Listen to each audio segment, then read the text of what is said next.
What's going on, guys? Welcome back to another episode of the Superior Engineering Podcast. Me and the boss man are here with Mr. Matt Jillet from Off-Road Outlaws Enduro. So Matt, thanks for coming out, man. Let's chat about it. We're excited. No worries. Thanks for having me. No problem. We're super keen this year to bring the event at a whole nother level. Obviously last year being our first ever event, or my first ever event to run by myself, and with my team, with my wife as well. This year is going to be epic. There's no other way to say it. I've just come back from spending another 6 days out at the property. Pretty much spend half my time at the property and then half my time at home, being a dad and doing work, the normal stuff. We're 4 weeks out now from ready for race day, and it's coming along unreal. Yeah. We have definitely pushed some dirt around. I've seen some of the pictures there of the dozer. Yeah, it's insane. To give you an idea, at the moment we're about, I think we're about 6,000 litres of diesel through the machines. Yeah. You put a lot of effort into a lot of events out there are literally just using the landscape. Yeah. And they're not really doing anything to it, and they're just basically bunting it. Yeah. Whereas you guys on, say, the short course and that, you're actually building a course, like a US style course, which is unreal. I've been lucky enough in my early days to race sort of a fair few events in the country, whether it be Gunner Indy 400 as like a national event of off-road racing. Is that the one I beat you at? No, that's the one I beat you at by 15 seconds after 444 Ks of racing. Something happened. I can't remember. It's no, just got you on that one. Yeah. Being at those sort of national events, I guess taking away what they did and what we liked about the event. I was lucky enough to go over to King of the Hammers with my brother-in-law, Mitch Thorpe from Thorpe Motorsport, or now is Dialed Off-Road. Yes.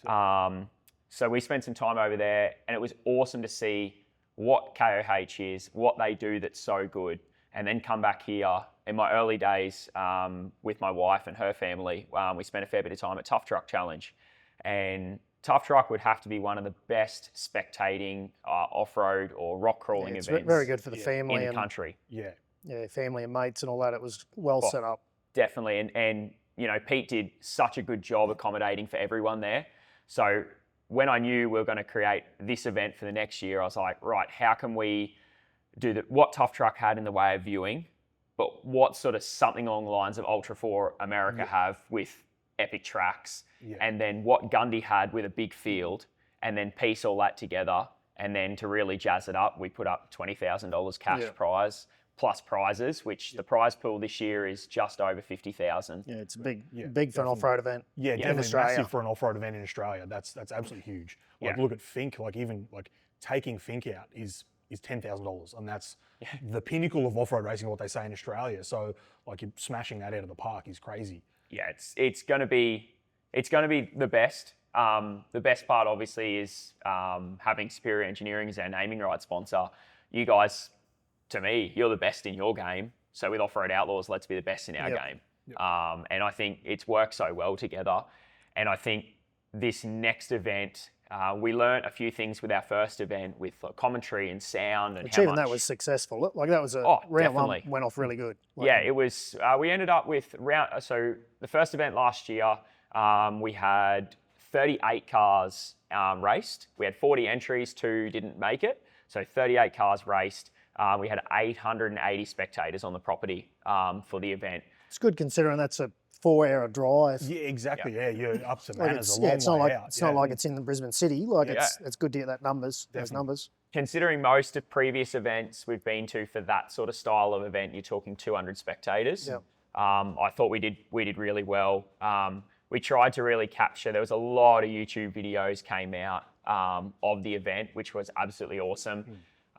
King Chrome did do an absolute standout YouTube video with narration and all the rest of it, and it was really well done. It put a good perspective on the event.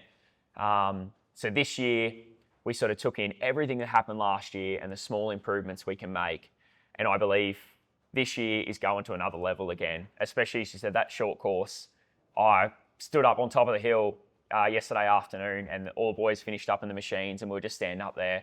And Frank literally turned to me and he's like, "We don't do things in halves, eh?"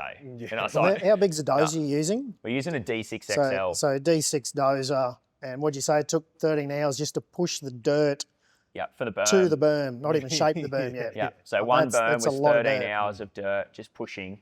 And then the front end loader came in. It's a big line spec loader. And then he started shaping it. He was there for 8 hours. So when you look at, was that 21 hours It's a lot, just in lot of berm. diesel, a lot of time, a lot of labour, just for one corner. Yeah. And I guess a huge thank you as well goes to Blinko's Off-Road.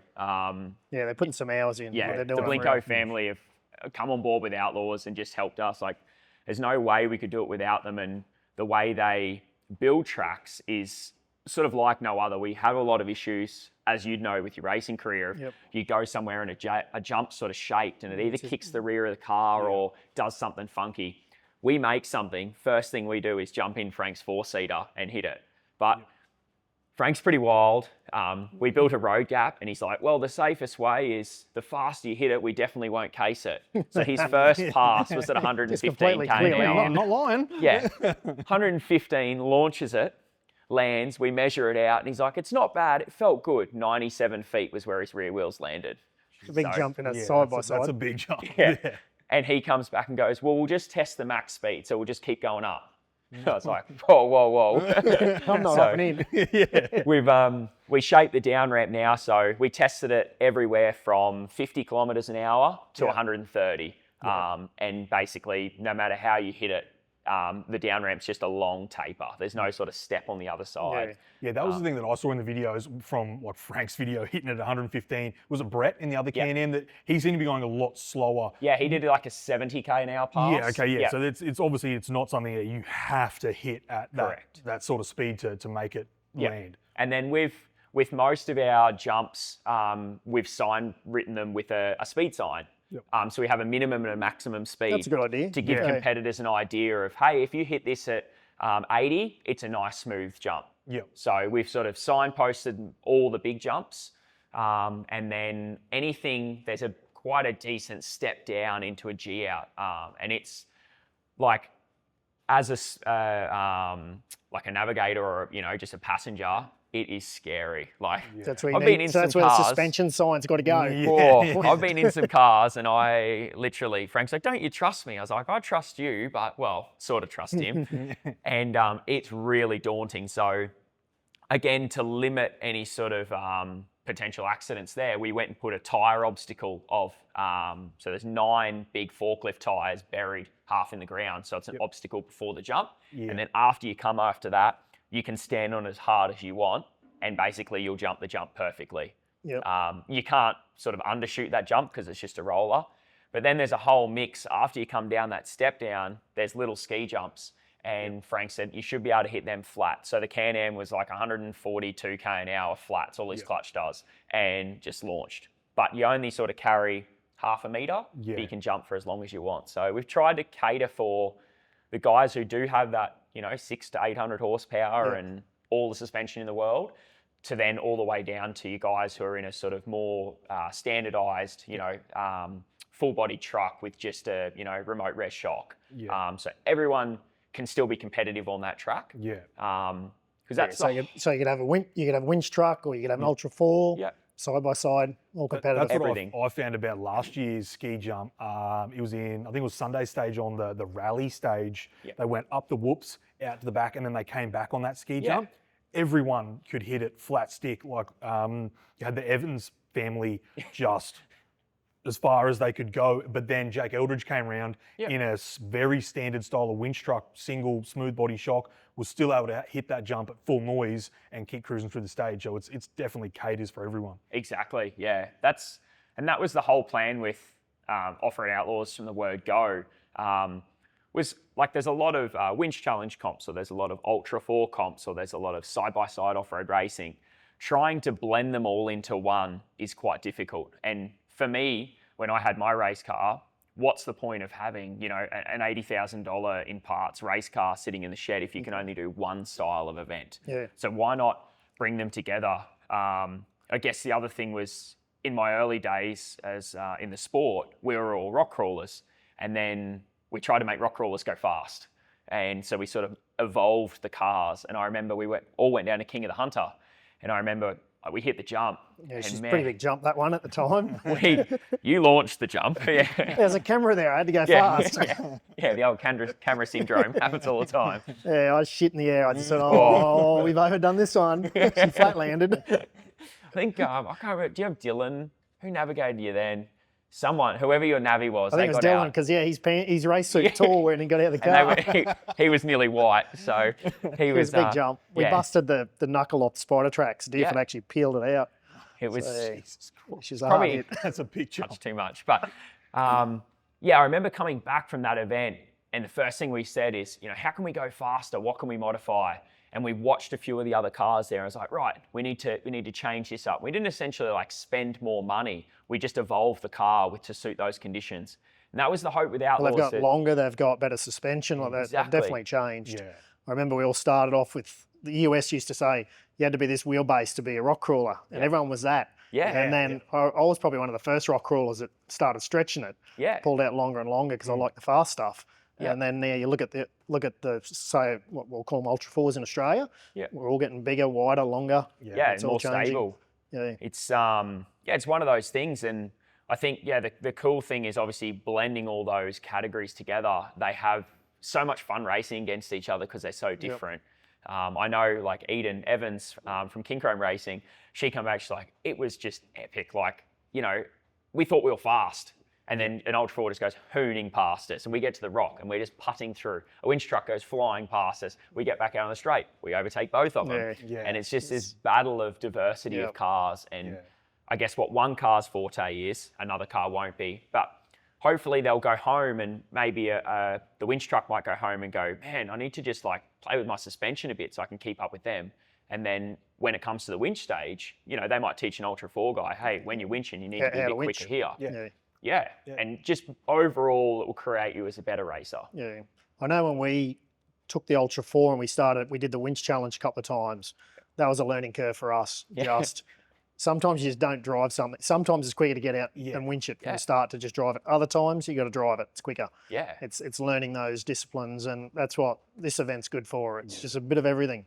So yeah, definitely. That's exactly that. That's what I love about it, is the fact that it brings everyone together, because even though that people may not want it to happen, there's sometimes a divide between sports, is just because you're essentially just not hanging out with each other. That's all it is. So when you bring everyone loves dirt, everyone loves getting in the rocks or anything like that. So it doesn't matter. It's just how to make friendship groups grow, how to make sports more competitive. It changes things so differently across the whole realm of the off-road world, essentially. Definitely. Couldn't agree more. It's one thing where our sports, like no other, everyone helps each other out, gets each other moving. Like some of the friendships we've created, that's how I met Mick, was through racing, was just you have some fun times out there. And as much as when you're on that start line, visors are down, red mist is in full swing, then you get out at the end of the race, and you've got some racers out there and they're really quick.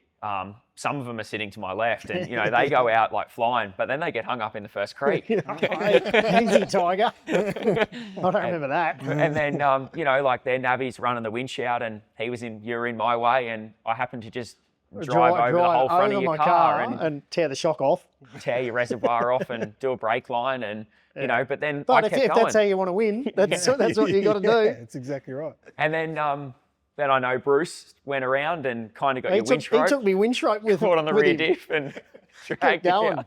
But we come back in at the end of the race, and what did we do? We were sitting there, we were laughing that hard, we nearly fell over. But in the heat of the moment, it's just go, go, go. I remember obviously your left-hand drive, and I'm driving, and when I drove up onto your tyre, I couldn't get any grip. So I was like, it's rubber on rubber. If I just smoke them up, it'll grip. And I'm just bellowing smoke off your tyre, and I look down, and you're there, and it was polite words, I'm sure, but there was lots of vocals.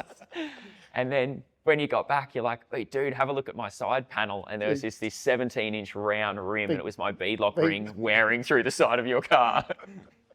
But it's times like that it's fun. where it's good fun. It's awesome. It was, it was awesome. Loved it.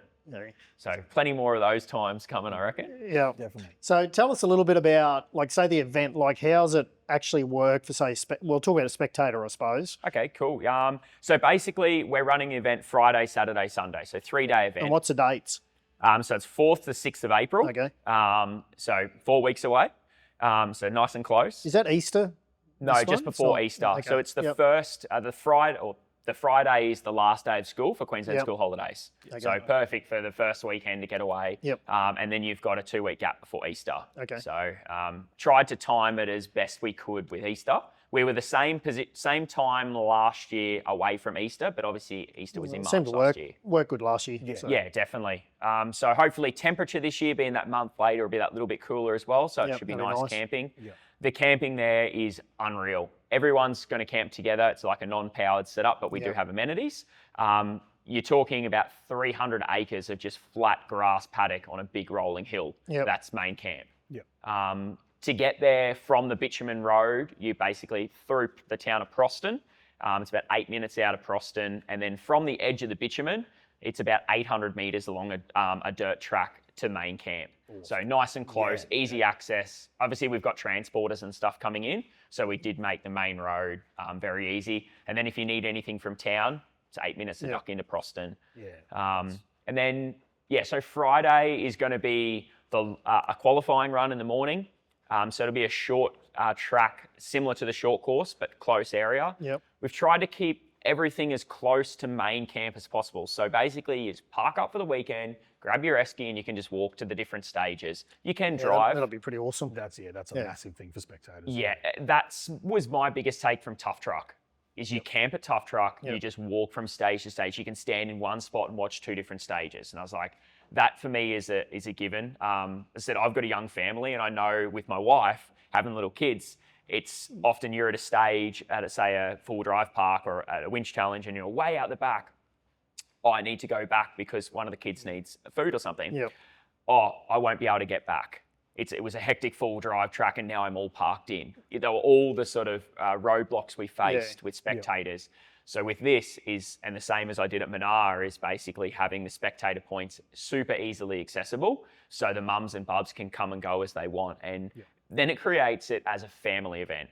It's not dad's going out drinking with the boys. Dad can still go out drinking with the boys, but mum can come to and from and, refill dad's esky or give dad lunch when he needs it. It's always been hard. Like when you went to full drive parks and that, they got an event there, and you ask your wife to go and drive your car because you're racing. Yeah. Oh, can you meet me up there to watch the event or whatever? And they don't want to do it because they're going to go up the nasty hill and down the hill and through the gully. And at least here you don't have that problem. No, eliminated all of that. The qualifying, when they race qualifying, that'll be quite eventful, always is. That determines your starting position for then the 6-hour endurance race. Yep. So 6 hours for racers and teams to complete as many laps as possible around a 27-kilometre course. Okay, so it's your long course. Yep. And then after that 6 hour, Friday night, we've got a pretty cool addition with a meet and greet. So essentially it's like a show and shine, but they won't be so shiny and showy after their 6-hour enduro. So that's sort of similar to what you did the round one, like the first one you did. I think that was one of good. my highlights of the event, was going around and chatting to people, especially like we had some of our stockists come up. Marshall and Jordan were up from Albart up. They're south of Sydney. So we never get to chat to them, and it's always business.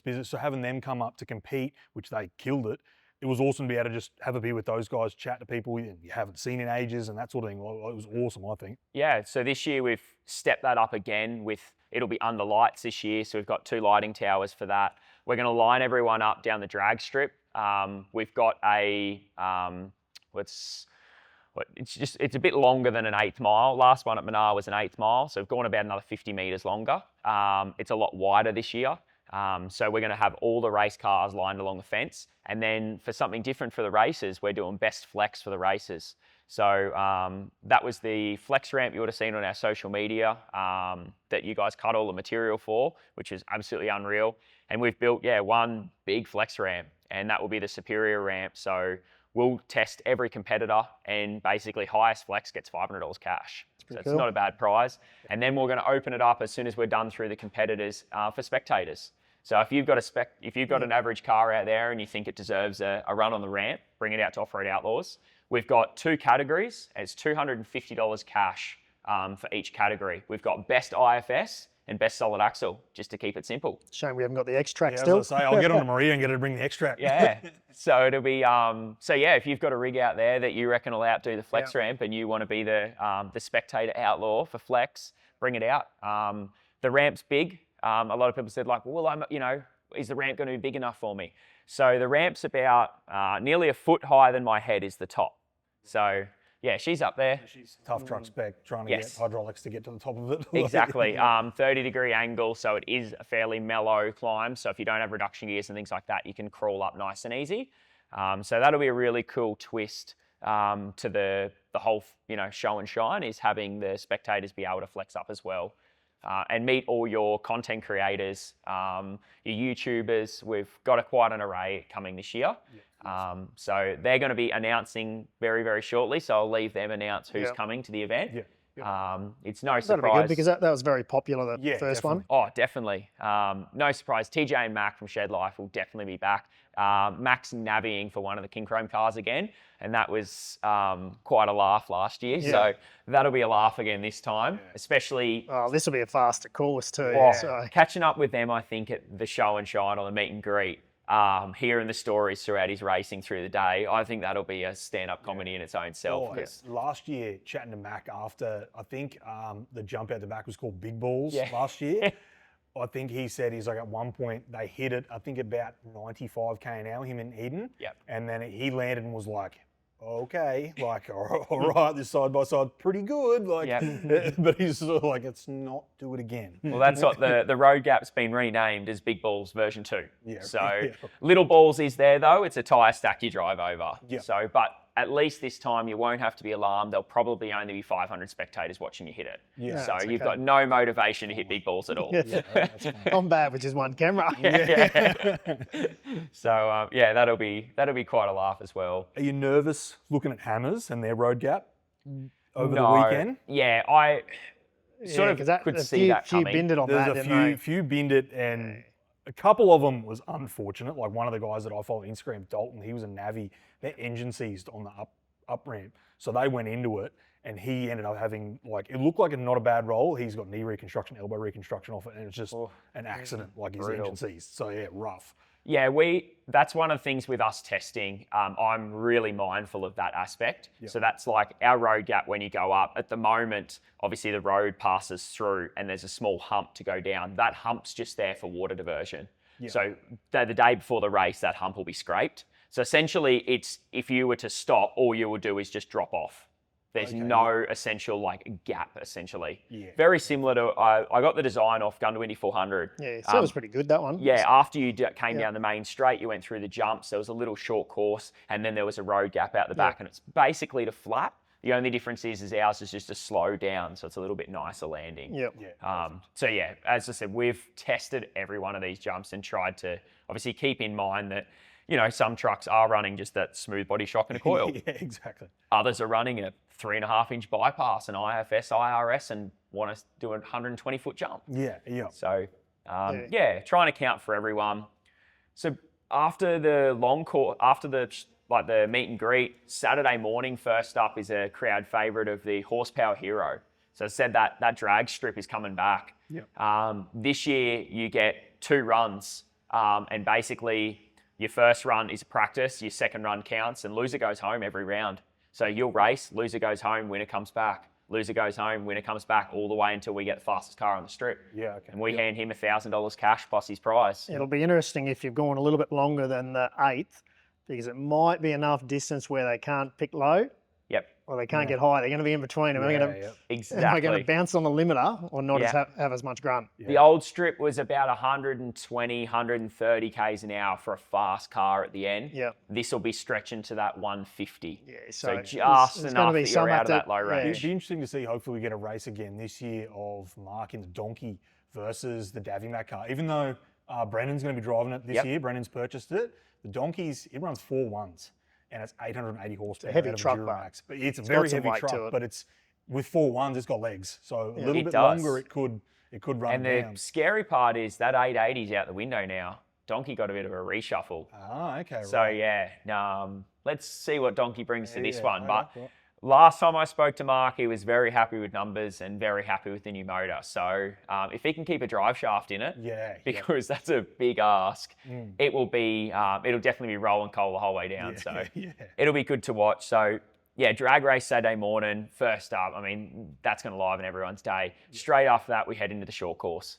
The way the short course is going to work is heats. So essentially, you'll be racing most probably 4 cars on the track at once. When you race, it will be, depending on volume of cars, it will be more than 1 lap, definitely. So whether it be 2 laps of the short course or 3 laps. When you pass back through, first place will definitely go into the next round. Second place will go into a deciding round. Once we have all the first place getters, they will go into a final or start of finals. All the second place guys are going to battle it out, and we'll pick 2 of them to go join back into that final. And then we'll start finals again. So that's going to be my favourite. That's going to be unreal to watch that. Yeah, 100%. Yeah, that's probably would be out of the side-by-side champions, one of the first short course races in modern Australia. It's very old. They used to have a lot of it, but that'd be awesome. And a lot of the old ones were essentially like motocross tracks that were converted across or something like that. This is just 100%. You wouldn't have the width, the size, the jumps aren't right for a car. These are 100% purpose-built for these vehicles. So they're shaped perfectly. They're nice and wide. The track accounts and for everyone, it starts off 5 cars wide into a big berm, comes out into some whoops, into a ski jump, into a step up. Then you come around a corner and you're driving over forklift tyres that are sort of waist height. So it's going to sort a few of them out. And then back down the other side, you then cruise into a hill where we've used like the natural hill as a big natural berm. And it's really cool, right around a tree. Then it sort of tightens up to 2 cars wide, but no berms and flat corners. So it really mixes it up for those guys who like to rail berms to then the guys who like to hang it out in those flat corners. There's a few off-cambered uphill corners that then switches back the other way. That'll be interesting. So it's really going to mix it up. Frank, obviously from Blinko's Off-Road, he's very quick in his 4-seater Can-Am. And he was literally pushing the last bit of it yesterday and said to me, man, I can't wait to hit my car on this track. It will be fun. And I said, definitely, if there's a V gully, we come down and we cross over, and you come down, and as you G out, you completely change suspension direction. And I think that in a car will feel so cool. And then from straight after that, it's like a 500-meter dead long straight. So then for those guys who don't sort of have the suspension, they can still let it eat. Short course will be, something to watch. How long a track's a short course? I haven't fully measured the end of it yet. I believe it'll be around 2.1K. So it is fairly lengthy. Fairly compact. Depends how you look at it. Like with 5 cars on. If it's got a lot of lines and everything, but it's going to be pretty compact. Oh yeah, it's it'll be something to see. It'll be just awesome. Unreal. And then so that's Saturday afternoon. That'll wind up. We're going to go into probably one of the most crowd favourite stages, and we're doing the Bounty Hill at night. So Saturday night will be Bounty Party. There's probably no one else in Australia that loves a Bounty Hill more than Mark Thomas from Swamp Donkeys Racing. So he has sponsored the Bounty Hill as the Swamp Donkeys Bounty Hill. So he's maybe you should have called it Coyote. After the first one. That thing is a rock bouncer built into a GQ. It is a badass car. So that will be epic. The Bounty is going to be a long straight, spectators can see, into that road gap, into a flat corner to straight into the Bounty. So let's just say, it's size of balls might matter because you're going to need every bit of it for that. It's going to be dangerous at night. Going full rush off-road spec with a gap up the hill. You'll have to wait and see that one. It'll be obviously being lit up. We got in there and we've cleared every bit of shrubbery out of there as well. So it is just this big wall, this shaped dome that is clearly visible. So all the spectators have got a whole area, which again, that to me makes it because they can all see the action, stand together, come and go as they please. So it will be unreal. After Bounty, Saturday night, that's going to be Saturday side of things done. Sunday, we kick it off first up with, we've got 2 stages Sunday. You've got the All-Terrain Challenge, which is a shorter 7.5 kilometre track. Includes a little bit of rock, a little few hills, but some fast stuff through the short course as well. But to mix things up with all-terrain this year, your first run you get to go out and obviously do a fast lap. You come back in and your time's written on a piece of paper. You can go out and do a second lap. If you go out and do a second lap, we screw your time up and throw it in the bin. You gamble. Yep. So up to you. If you think you can go out quicker, you can go out quicker. If you come back slower, that's your time. So whole nother aspect of, obviously with friends, knowing what other friends got, we are going to post their times live so you can see where you are in the position. Yep. So if you're in second place and you think you can go out and do it again, everyone will know whether you win it or bin it. Yeah. Yeah. Okay. So is there going to be a time limit on that? Like, say if someone's, they come in and they went, oh, car got hot at that, I'm going to leave it an hour and then go to my second lap, or is there a... You'll be in a first run order, and then your second run order will be the same order, reverse sort of thing. So at the end. So obviously, if you do have mechanical issues, you can come up and say, hey, I've got this mechanical issue, and we can just slot you in at the end. Yep. But we can't obviously hold the course up at the end and just wait around. Yeah, so it's two goes only. Yep. That's it. Yep. And then finish it up with, I'm really looking forward to this. It's the winch stage. Yep. Whole different concept this year. Last year was a single car on the track at one time. It was a mixed track last year. I thought it would be a little bit more difficult in a couple of spots. A couple of guys drove hills that we thought would definitely be winched. This year, I have 100% guaranteed they will be winching. Yeah. There is no if, buts or maybes about it. I'm lucky enough to have Darren Elborn. He's spent a lot of time out at the property with me. Every time I've gone, he's been out there. He helped Hobbsy set up Cliffhanger, has done quite a few times. He's helped do That's what I noticed, the photo you sent me. Yeah. Yeah, it kind of looks like Cliffhanger in a way. Yeah. There's a little bit of Cliffy in there. Yeah, so it'll be good. It's funny, we took a photo of this hill and he sent it to a couple of people and they said, oh, I thought you were making it hard. So then we parked the dozer at the bottom of the hill. We sent back the photo. We got back, all right, I retract that comment.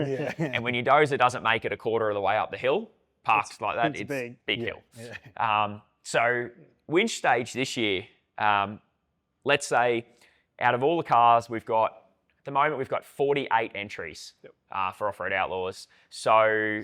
Someone's getting keen to take up 49th spot. Yeah, well, it's going to be on the machine shop, the Savo. We think there's going to be around sort of 25 cars want to tackle the winch stage, because that's the thing with Off-Road Outlaws is every stage has an individual prize pool. There's no overall winner.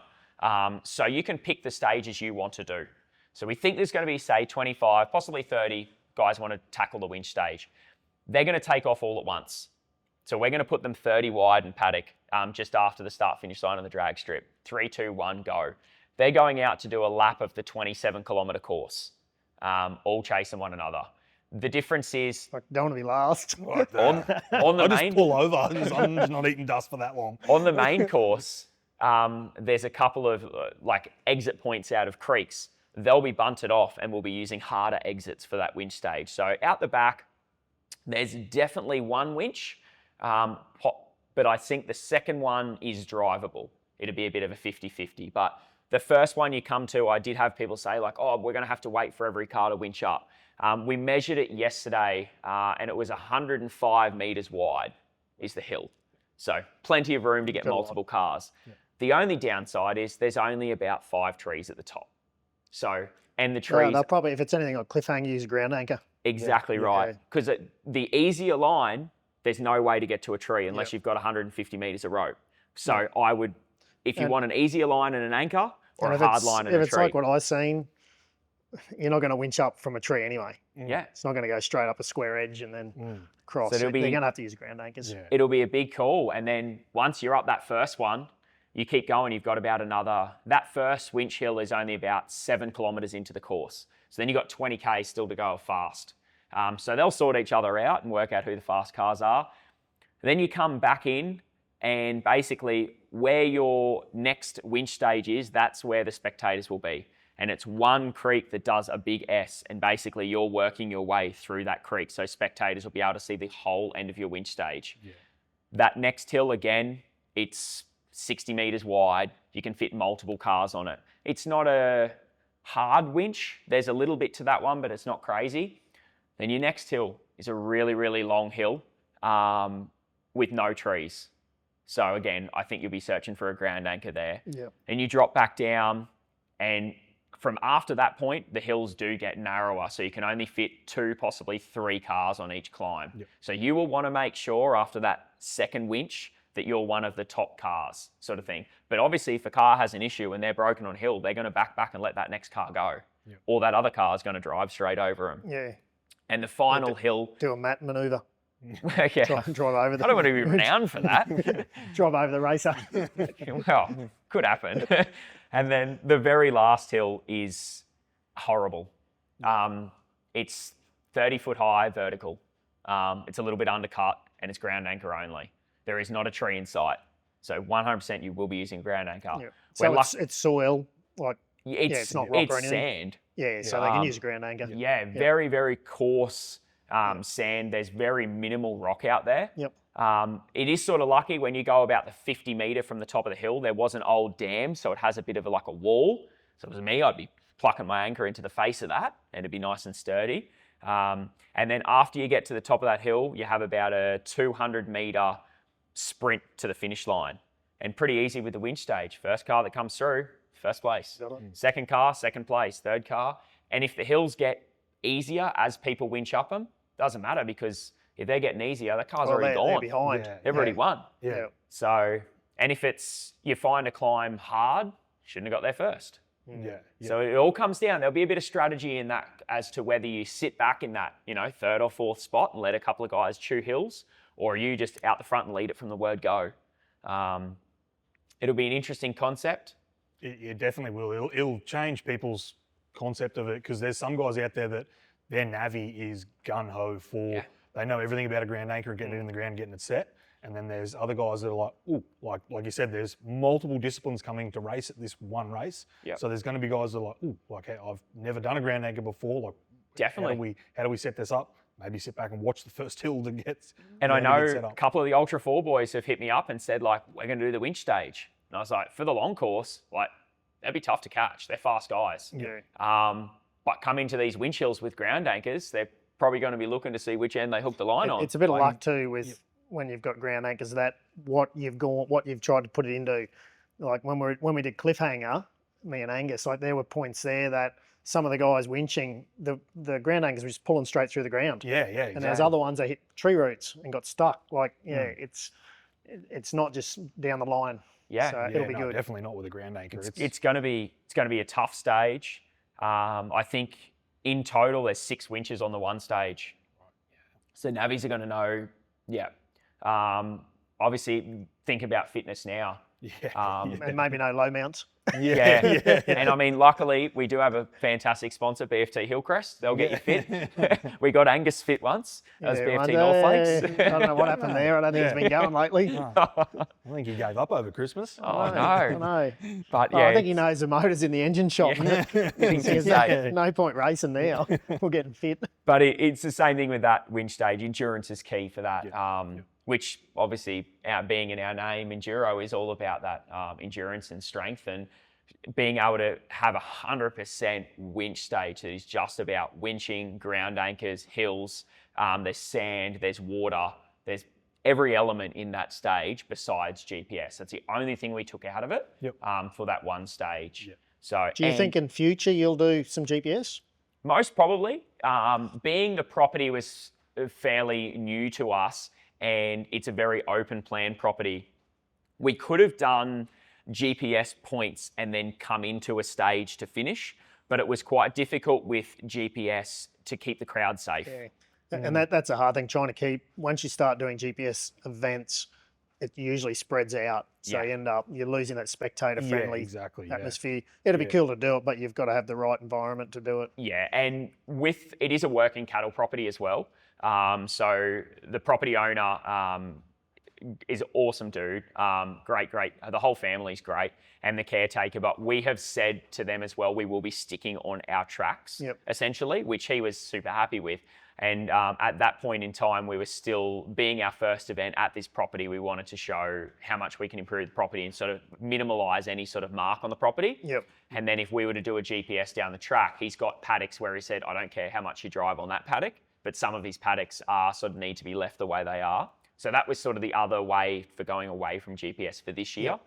We're lucky though, the property is 15,000 acres, so it is decent. Yeah, so it's bigger than Cruiser Park.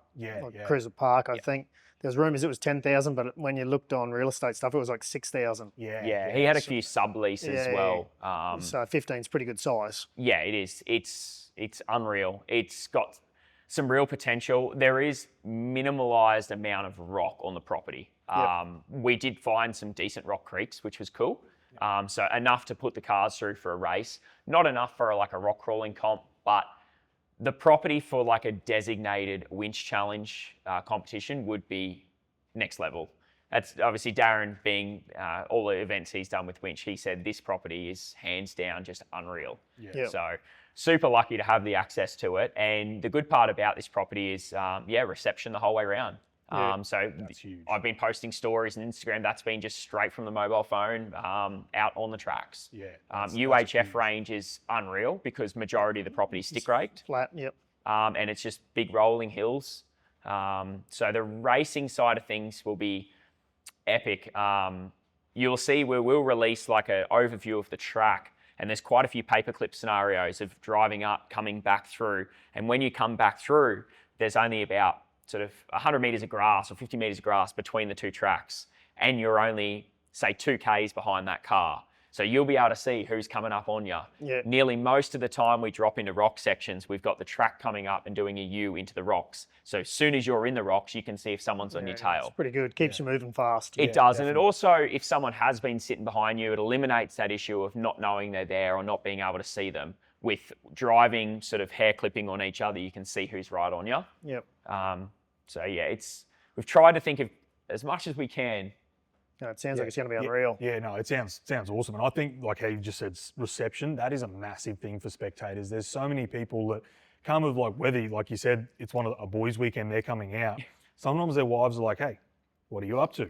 Are you bleeding yet? So they want to know. Like my wife does that. He's on care flight.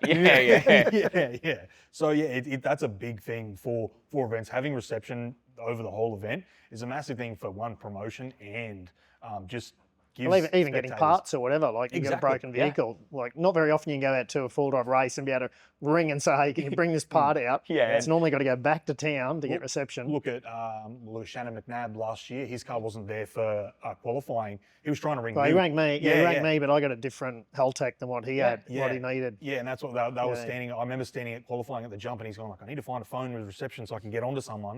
And I was like, ring Angus first, because Angus will most likely answer. He might be doing a podcast. His phone might have been. I didn't have his name in my phone. So, geez, I've got to answer it now. No, we're very lucky in that aspect, and obviously town being close as well. They've got a small hardware store. They've got a pub. They've got a little spa. So this is Proston. Proston. So what's Proston near? It's up near Gympie, isn't it? No. So basically, you're 45 minutes from Kingaroy. So a little bit sort of northwest. So sort of Gympie, your Gympie, Mergen, and then you sort of come down a little bit more. So it's a little bit central. You'd probably look at it central from Toowoomba to kind of Gympie. It's sort of in between. Exactly, in that same line. So it's an awesome little town. We're lucky enough as well. We did meet up with Kathy Duff. She's the mayor of South Burnett.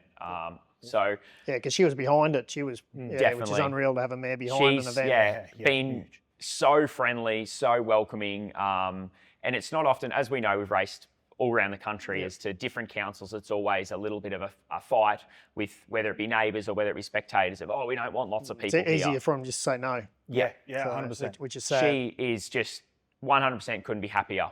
Absolutely loves the idea. Her first words were, how can I help you?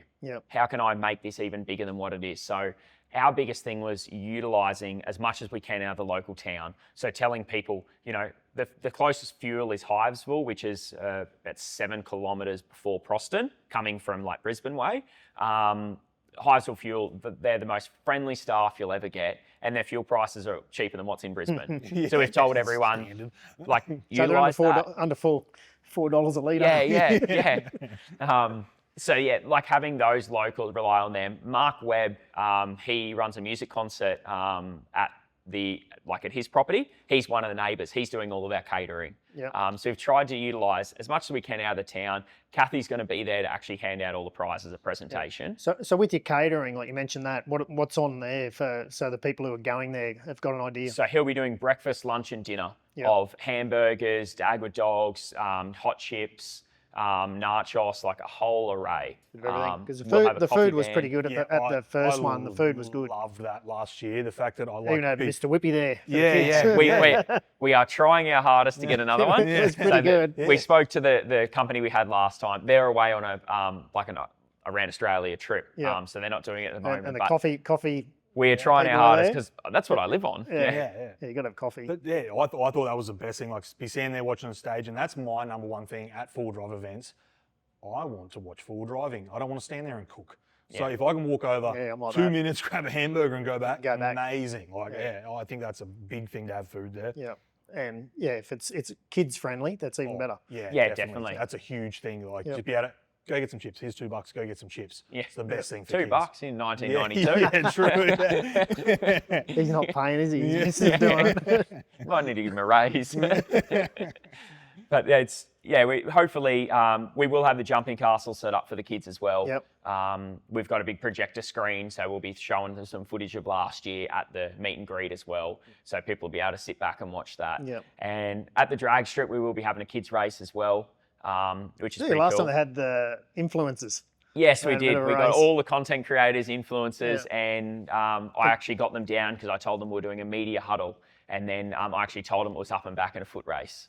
And it was quite in the mud funny. too, I think, wasn't it? It was very muddy. Yeah. And so I think Mac's training a little bit more this time. Well, he probably had pluggers on. I think that's No, he threw them off. Oh, did he? The Patriot twins, one of them won. I think it was first and second to them, and then Macca come in third. So he's got some work to do. Yeah. Get a bit fitter. But that was pretty cool. So we're going to obviously make sure we include the kids through that aspect and just keep it fun for the family. Yeah. So we're absolutely stacked with giveaways this year as well. So, what you've got a full field of cars now. You've got So what are we talking? 40 plus cars? So it's 48 entries ready to go. Yeah. Okay. So there is 2 spots left still. Yeah. We did have a couple of guys, or Shannon sold his car to Brandon. He already had an entry and things like that. So 2 to go, 48 cars. Absolutely stacked lineup. Yeah. Like everything from, we've got Ultra 4 cars, whether it be like a Bomber fabrication car, there's Jimmy's cars, there's Shannon's old car that he built from Davy Mac that now Brandon from Jet Racing owns. So like some IFS. big dollar vehicles coming in now. Definitely. Chris Broom, he's in the old dial car, so IFS, IRS, Portals, Hummer Portals, 414 Cube LS, like got all the gear. Then convert that to Jackson Evans in a brand new Turbo Polaris. Convert that to brand new Can-Ams that are racing.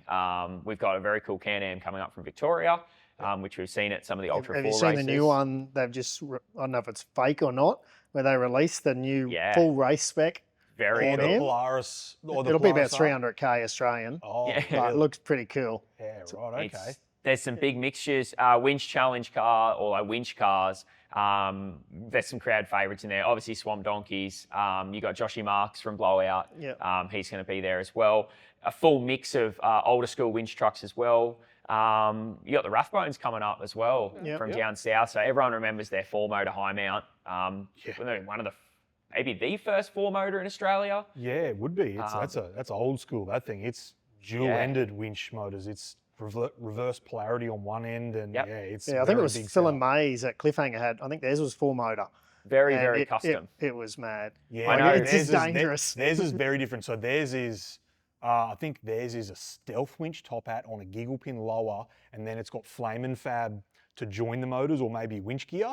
But Rathbones is 2 giggle pin top hats, 2 motors on each end of the drum. Yeah. So one runs backwards, or the reverse polarity, so they run the same way. Like it's a wild setup. And they run over the front. They run a especially when he does your big drum. jump. Well, they run a huge drum, because I know I put up a video of the winch stage, and Russ replied to it and said, "Hey mate, can you make those trees a bit further away? We don't mind 120." It's like, I don't know how much rope he's got or whether he's got straps, but obviously he must be feeling fit too. So he must have it must be bid mounted or something, the winch. Yeah, I'm not 100% No, it's front sure. mounted. Is it I really? think it is front. It's literally like this wide. It is massive. Yeah. So it'll be good to see a mixture of side by side winch cars, Ultra 4 cars, all coming together. People have sort of said like, "Oh, you got your picks who could win."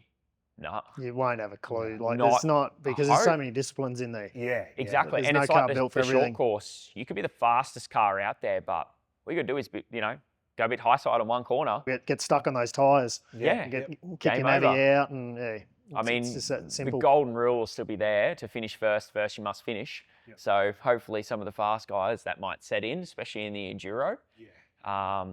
So yeah, it'll be very interesting racing. Yeah. Looking forward to the whole event. The lead up's been obviously massive. We put a year's worth of preparation into the first event, and then after that first event, we went straight back into prep again. So we've had a second whole year of prep going. Yeah, it was a shame what happened with Manor Park because Yeah. a lot of it was already set up. Yeah. But what you're doing now is going to be a lot better again. Yeah, Like this is just purpose built, exactly what you need. Did you feel that as well, like with Manar? Obviously, like they've got motocross tracks and supercross tracks. Did you feel that sometimes limited you with what you wanted to plan versus now where you've got an open book? Blank canvas, yeah. We obviously Manar being the first one, we were very lucky with their like buggy loop.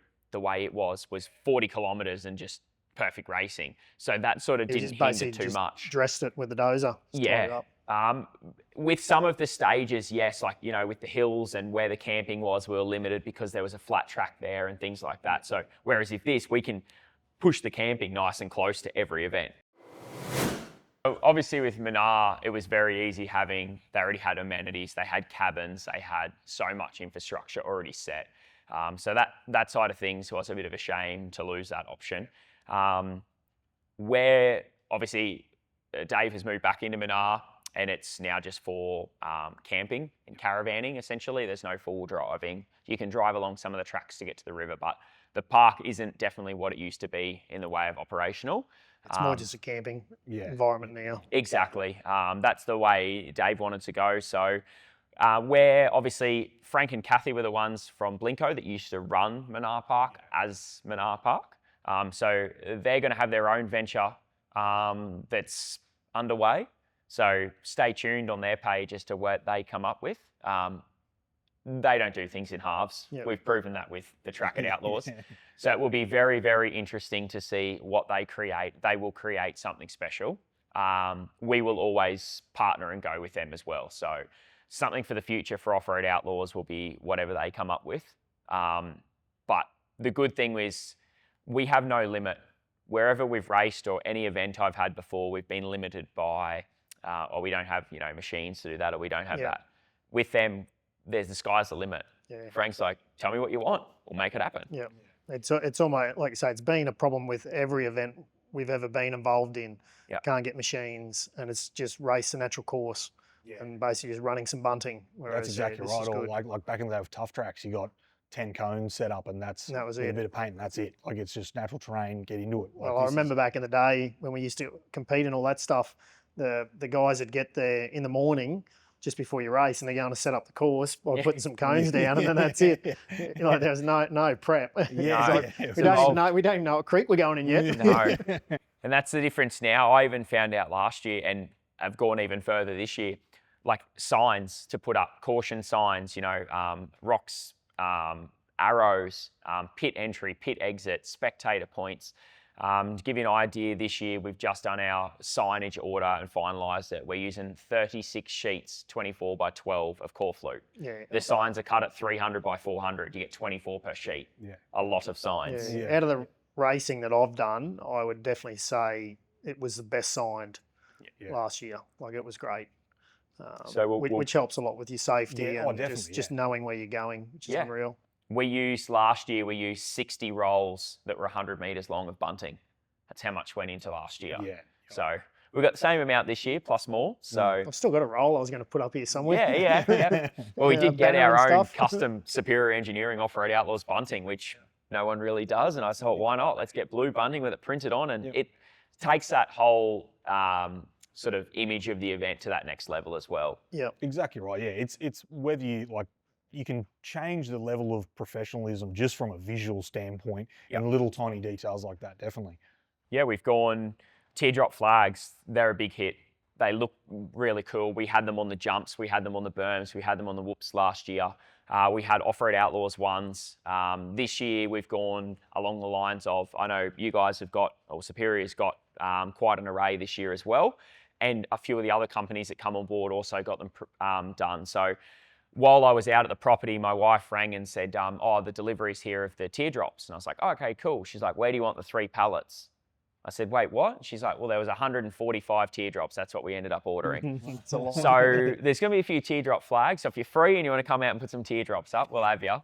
They're all long. They're all 4.8 meters long and they're all 600 wide. So they're the big teardrops. So they will look unreal.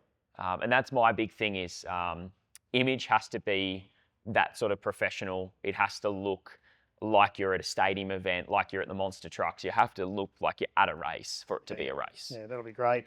What do, like say the general public, where do they look for information? Like you've got a website set up now, you've got your Facebook page. Facebook, Instagram and our website, www.offroadoutlaws enduro.com. You can jump on there. There's event information. That's where you purchase spectator tickets, racer entries. We have every bit of info on there as to property location, what it's near, what it's close to. You can click on and you can see all the race teams that have entered. So you can go in the races section. It's got a profile that shows the race team, the car number, the driver, the navigator. So you can go on there and have a see. That's good. Like a lot of events don't go to that effort. You can't get that information. From the events we've raced over the years, they don't even post results in the same year. It's like. So we have a gallery. When you click on the website and you open it up, the first thing is this of what do you miss from last year? And it's all the links to the different YouTube videos to give you a hint of what last year was. And then now you can click on and go onto the store and we've got a full range of merch. So we've got hats, we've got trucker caps, we've got black tees, tan tees, pink tees. We've got a full range of kids, adults. We've got hoodies, we've got key lanyards, we've got stubby coolers, stickers. There's a massive array of merch on there. It's all priced to suit Aussies as well. We've made it as affordable as possible. Like it's $30 for a t-shirt. At the end of the day, that money goes back into the event to then do another event. So the guys out there who are buying this stuff is just supporting this event, making it grow again. Yeah, definitely. Exactly. We've had so many people reach out to me and say, how can I help? How can I support? And I was like, buy a piece of merch. Just support as well. All these companies on the shirt. It's even the names, it's everything. Everyone's getting something. When someone's walking down the street and you've got clothes on like that, it's all helping because then that next person might go and buy a shirt or go to the event or race at the event. Without a doubt. And like we're lucky enough to have partnered with all these different brands for Off-Road Outlaws. And again, like people say, oh, you know, what does sponsorship involve? And it involves keeping us going as well, giving back to all the companies that support us. And that's why running the merch, having all the signs, putting all those sponsors and giving back to what they give us, which allows us to race, that's a massive key for me. Yeah, that is a key that a lot of people don't understand about sponsorship. It's not a paycheck for you to go and sit down and go, awesome. Like you said, you spent $6,000 on diesel. 6,000 litres, $12,000 just about. On diesel to people don't realise the sheer track. cost it is to actually do an event. Yeah, exactly. To be able to support, like for us as a business, like it gives Mick a place to race, me a place to race if I ever build a car that's sitting in my garage. I've heard there's a race car in your place. I seen on the local community page driving up and down the street once, someone complaining. No, I don't know about that. It wasn't me. But yeah, like it gives racers a platform to be able to go out and race where they've invested so much money and time in the shed to build a car, to go out and have fun. It is a massive thing, and it's great for us as a business to be able to give that back and have that platform to use ourselves or give others that. And the thing I love is my kids are every part of the event with me. My daughter's obviously 8 years old and helps run the merch shop with my wife and things like that, and she loves it. And when they watch the racing, it's always, Daddy, is that what you used to do? Your whole family's involved, and I remember from when we were racing together, like it was always you guys would be there as a whole family, which was pretty cool. Most of us would go there with a couple of mates, but you guys would have everyone, which was, it's really good. And that's what you want to promote. You need the families there because the younger kids are the ones who are going to be growing up and wanting to race. That's exactly right. Yeah, my kids are probably going to be old enough to drive my car by the time. Might be electric Teslas or something. Yeah, yeah. Exactly. Never Because we know. won't be able to buy diesel or petrol. But We'll be all making diesel out of freaking chip oil. Could be electric. Might identify as diesel. Which Yeah. you never know. yeah, But it's great to be able to have that family-friendly atmosphere and bring that sort of back into the sport even further. Yeah. It's everything we've wanted it to be so far. And as I said, we're spoilt to have the companies and the brands behind us, especially obviously Superior. you got some big names behind the event. And I think the big thing for me was we touched base with a few of the brands last year to say, thanks so much for your support. This is this is where we're at. And nearly all of our sponsors are return sponsors, which is a hard thing to do. Says a lot. Yeah. To have companies like Penrite Oil, obviously a large company, and to reach out to them again and say, would you like to come on they're board in again? like all your supercars, they're in all those big events. Yeah. So to be involved in this is Definitely pretty good. something pretty that's super humbling. grassroots. Definitely. And to have them come back and say, we got more traction and more back from you guys than we did to most of our other sponsorships last year. That was a win for us. And they said, awesome. we loved what you did. Just with the little bits and pieces of social media, bit of that, our brand was always represented well. We loved it. So we were really happy with that to take back, and every bit of criticism we could get from a sponsor, we made sure we took on board to then try and do better next year. Well, I think this round is going to blow up on social media because you've got coverage there. Yeah. Like, there's going to be a lot of footage and everything just going out live. It's going to be That's one of unreal. the things that I talk about like another bit, like King of the Hammers. You go on Snapchat maps at King of the Hammers, that is the best coverage of that event on another route that has nothing to do with racing. You go on there and it's just every dude and his missus and their kids posting videos. Having reception out there is going to be another level for the event and just off-road racing in general. Yeah, we're very spoilt for that aspect. We love it.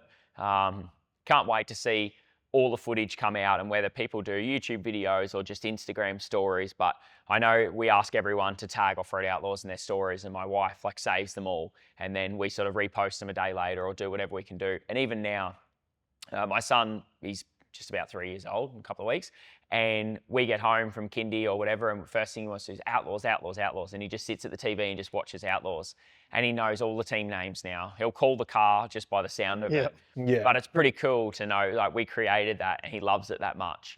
But I think the kids as well, they just love being out in the bush. There's cows on the property, there's horses on the property. They learn how to hammer a tent peg in, tie a knot, stuff that they can use in life. And I think getting the kids out and about, the whole family out there, it's a different element to just going away with the boys and coming home and then, we've got to deal with the wife and kids. I haven't been home for 3 days. I've been on a bender. Just with coming back to the amenities, just so people out there know, like the general public who are going to come out, what is the amenities? Like, if you just got toilets, is it a shower block? Or So there's a full range of toilets out there. Showers are located at the golf club just down the road. So the golf club's this side, like the property side of Proston, so it's about 3 minutes. They've got a full shower block and they're just a gold coin donation. Awesome. So nice and close. It was easier to utilise that and put back into the golf club than it was to bring ours out. Toilets and showers are a huge cost to the property. That is a downside. I think when we looked at doing a full shower block and 2 toilet blocks, we were looking at, it was just over 16,000 for the 3 days. Is that like a semi-trailer style thing? Yep, you drive up. So we've opted for more toilets. So there's a huge amount of toilets rather than obviously being sort of limited on that. And then obviously a lot of people now with caravans, they have their own shower set up. You can get water from in town at showgrounds as well. You can go in there and fill up. Or a lot of race teams, and I know myself, we have 1,000-litre IBCs. And we just stop in town, fill that up. That's what we met the guys at the hardware store. They're awesome. They've got a main supply. It's like a 50 mil hose for filling IBCs, and you pay them $6 and they fill your IBC. Awesome. Yeah, that's where we go into town, and we sitting just there waiting for an hour and a half to fill. You only have 10 minutes. turn it on with 6 garden hoses running out of 4 houses. But you just back your trailer up in front of there. He's like, mate, we fill up IBC, $6, and drop that in, press go, and had a look around the hardware, and away you went. Okay. I think having a township so close is awesome, and it helps for races as well. some of these guys that are coming, if they're coming from Victoria, that sort of thing, no one wants to lug 3 44-gallon drums of fuel from Melbourne to the middle of nowhere. So having a town 2 minutes down the road where they can fill up and come straight out to the property is so much better for make towing safer, make everything just of not having that extra weight in the car. I mean, if they had an Outback Tourniquet and GVM upgrade, they'd be right anyway. Yeah, we've played that game before, haven't we, Nick, for a 12-hour drive? Yeah, we have. Yeah. So to head back, Matt, how far out from the event, where can people get this information and make sure that they're looking for this, because it's coming up quick? So 4 weeks out, so 4th to 6th of April, Proston, Queensland, and head to www.offroadoutlaws.enduro.com. Head over there, you'll be able to get your tickets, you'll be able to check out all the event information, grab yourself a piece of merch. As I said, the pink t-shirts, black t-shirts, tan t-shirt, hats, hoodies, we've got absolutely everything. They do look awesome. Grab a bit of merch, come out. The tickets are extremely affordable. It's a weekend pass, so it covers you. We do family discounted rates as well for 2 adults, 2 children. Grab yourself a ticket, come out, and honestly just enjoy it. You're not really geared up for people just to rock up there and pay out there. They've got to be. Is it got to be prepaid in that? Ideally prepaid. We do take bookings at the gate, but obviously when you check in, it's a lot quicker to do it online. So everything's online. You're just going to basically drive in. We've got a full check-in system. So you'll drive in, you'll hand in your paperwork with your ticket. Basically, you'll get a wristband for the weekend. You'll sign your waiver, and off you go. Enjoy your weekend. It's BYO on alcohol. You can bring pets. They've just got to be on a lead. Other than that, it's just caravans and all that will obviously be able to get in there. Definitely. There's no power on site, so you will have to, if you need power, bring power. But plenty of room. Can you camp with your friends? You can camp wherever you want. There's no designated camp zones or anything like that. If you're coming along and you're friends with a racer, you can camp with your racer friend, like you camp side by side. The only thing is if you are pitting for a team or you want to be a pit crew for a team, you've just got to sign in with AASA with a pit band. Are the pits, one thing we didn't cover, are the pits separate from camping and everything? So the hot pits where they come in and basically quickly fuel, that's a separate area. But the general, just where the competitor will be. So at night they could have their race car and all that back at camp? Definitely. Everything will be back at camp with them, all their friends around. So if you want to have 10 people working on your car, you can do that night. Rebuild a car, swap a motor. We've seen all that before. That's good. Yeah. So try and keep everyone nice and close together. But as I said, head over to that website. Even just check the website out. Follow us on Instagram, Facebook, Off-Road Outlaws Enduro, presented by Superior Engineering. Check out Superior's website as well, because they'll be posting up closer to the event, and you don't want to miss it, because this will be one of the biggest events in Queensland. Oh, well, that should probably wrap it up. Yeah, so, thanks for having me. Yeah, thanks for coming in. Thanks for coming out, man. All right, Appreciate it. Yeah, see you at the event. We'll see you at the Off-Road Outlaws. Yeah, definitely. All right, guys, you heard it here. Offroadoutlaws.enduro.com to get your tickets, merch, and keep up to date with all of the information for the event. So make sure you like and subscribe, as we've got a heap more of this stuff coming. Anything in this space, we'll catch up with you on the next one.